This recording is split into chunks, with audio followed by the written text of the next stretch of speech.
ഇതുവരെ എൻ്റെ channel subscribe ചെയ്യാത്തവരുണ്ടെങ്കിൽ സബ്സ്ക്രൈബ് ചെയ്ത് ഒന്ന് സപ്പോർട്ട് ചെയ്തേക്കണേ. ഹലോ, നമസ്കാരം. ഇന്ന് മാളൂസ് ഫുഡ് ആർട്ടിൽ ചെയ്യാൻ പോകുന്നത് ഒരു ഫിഷ് റെസിപ്പിയാണ്. എൻ്റെ അമ്മ ഉണ്ടാക്കുന്ന ഫിഷ് റെസിപ്പീസിൽ വളരെ ടേസ്റ്റി ആയിട്ടുള്ള ഒരു ഡിഷാണ് നെത്തോലി അട.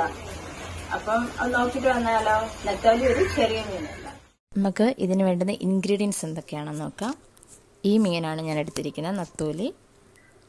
പിന്നെ തേങ്ങ തിരുമ്മിയതുണ്ട്, ഉപ്പ്, പിന്നെ ഇതാണ് നമ്മളുടെ ബാക്കി ഇൻഗ്രീഡിയൻസ്. അതെന്തൊക്കെയാണെന്ന് നോക്കാം. ഇഞ്ചിയുണ്ട്. ഇഞ്ചി ഞാനൊരു 2-3 അല്ലിയോളം എടുത്തിട്ടുണ്ട്, ചെറിയ പീസാക്കി. പിന്നെ കറിവേപ്പില, പിന്നെ ഒരു 4-5 അല്ലി ചെറിയുള്ളിയാണ് എടുത്തിരിക്കുന്നത്. ചെറിയുള്ളിയാണ് ഇതിനകത്തിൽ മെയിനായിട്ട് വേണ്ടുന്നത്. അതാണ് ഏറ്റവും നല്ലതായിട്ട് ടേസ്റ്റി ആയിട്ട് വരുന്നത് സവോളയെക്കാട്ടിലും. പിന്നെ കുരുമുളക് 1 സ്പൂണോളം എടുത്തിട്ടുണ്ട്. പിന്നെ വാളൻപുളി, കുരുമുളക് പൊടി വേണമെങ്കിലും ചേർക്കാവുന്നതേ ഉള്ളൂ. ഇനി നമുക്ക് ഇതൊന്ന് അരച്ചെടുക്കാം, ചെറിയൊരു പേസ്റ്റ് രൂപത്തിലെടുക്കാം.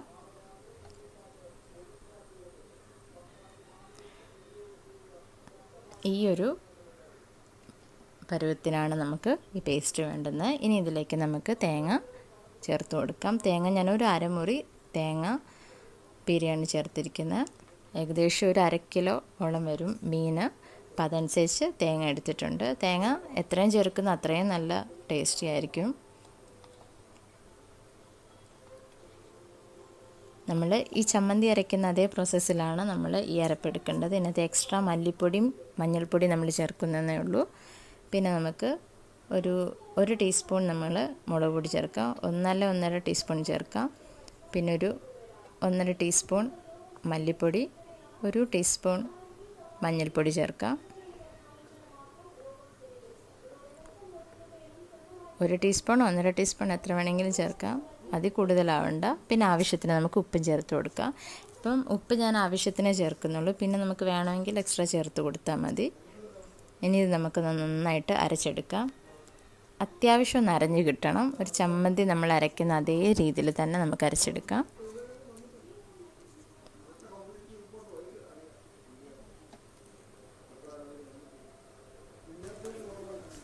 നമുക്ക് ഈ ഒരു ഇതിലാണ് നമുക്ക് വേണ്ടത്. ഇനി നമുക്ക് ഇത് ഈ മീനിലേക്ക് ഇട്ട് കൊടുക്കാം.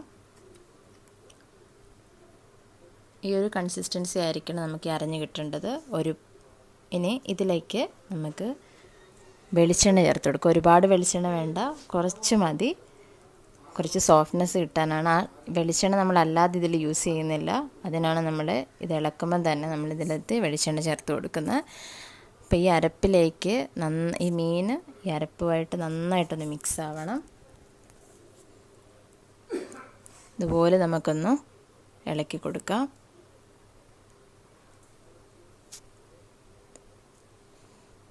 പച്ച വെളിച്ചെണ്ണ തന്നെയാണ് നമ്മളിതിൽ ചേർത്തത്. ഇനി നമുക്ക് മെയിനായിട്ട് വേണ്ടുന്നത് വാഴയിലയാണ്. വാഴയില ഇതേപോലെ തന്നെ കട്ട് ചെയ്തെടുക്കണം. അതിലേക്ക് നമ്മൾ കുറച്ച് വെളിച്ചെണ്ണ ഒഴിച്ചിട്ടുണ്ട്. അതൊന്ന് ഇതേപോലെ ഒന്ന് ഫുള്ളായിട്ടൊന്ന് സ്പ്രെഡ് ചെയ്ത് കൊടുക്കാം. കാരണം അല്ലെങ്കിൽ നമ്മുടെ വാഴയില കരിഞ്ഞു പോകാൻ സാധ്യതയുണ്ട്. ഇനി നമുക്ക് ഈ മീൻ ഇതിലേക്ക് ഇതുപോലെ തന്നെ ശരിക്കും നമ്മൾ അട വയ്ക്കുന്ന അതേ പ്രോസസ്സ് തന്നെയാണ് ഇതിൽ. ഇതേപോലെയാണല്ലോ നമ്മൾ അടയിൽ ചെയ്യുന്ന വാഴയിലയുടെ അടയിൽ നമ്മൾ ഇതേപോലെ തന്നെ ചെയ്യുന്നത്. അപ്പം നമ്മുടെ മീൻ അട വയ്ക്കുന്നതാണ് ഇങ്ങനെ. മീൻ പൊള്ളിച്ചെടുക്കുന്നതും പോലൊക്കെ തന്നെയാണ്. ഇനി ഇതേപോലെ ഇതിൻ്റെ പകുതി സൈഡിലേ വെച്ചിട്ടുള്ളൂ, എന്നാലേ നമുക്കിതിങ്ങനെ ഇതേപോലെ അടച്ച് വയ്ക്കാൻ പറ്റത്തുള്ളൂ.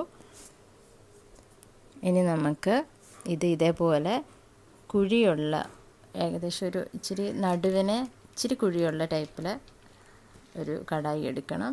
അതിലാണ് നമ്മൾ ഇത് വെച്ച് കൊടുക്കുന്നത്. ഇനി ഇതിൻ്റെ മേലെ നമ്മൾ വേറൊരു ഇലയും കൂടെ വെക്കും.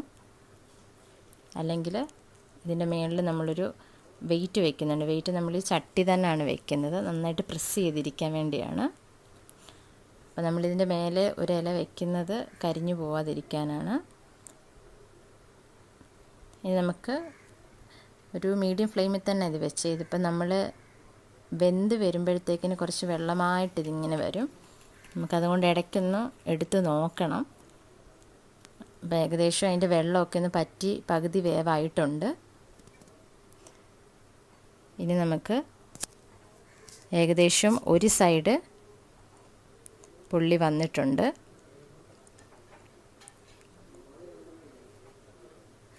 ഇനി നമുക്കൊന്ന് തിരിച്ചിട്ട് കൊടുക്കാം. വലിയ ഇലയാണെങ്കിൽ നമുക്ക് ഇതുപോലെ ഈ ചട്ടുകം വെച്ചിട്ട് തിരിച്ചിട്ട് കൊടുക്കാൻ പ്രയാസമാണ്. അപ്പോൾ നമ്മൾ വേറൊരു അടപ്പ് വെച്ചിട്ട് വേണം ഈ കടായിയായിട്ട് തിരിച്ചിടാൻ.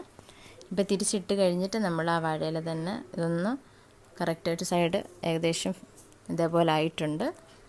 ഇനി നമ്മൾ ഈ വാഴയില തന്നെ വെച്ചിട്ട് മറു സൈഡും കൂടെ അതേപോലെ പൊള്ളിച്ചെടുക്കണം. ഇതുപോലൊരു വെയിറ്റ് നമ്മളെപ്പോഴും വെക്കണം, എന്നാലേ നമുക്ക് ആ ഒരു കൺസിസ്റ്റൻസിയിൽ പൊള്ളി വരത്തുള്ളൂ. ഇപ്പം ഏകദേശം നമ്മുടെ നത്തോലി അട റെഡിയായിട്ട് വന്നിട്ടുണ്ട്. നമുക്ക് എന്തായാലും നോക്കാം. ഇല മാറ്റിയിട്ട് നമുക്ക് നോക്കാം.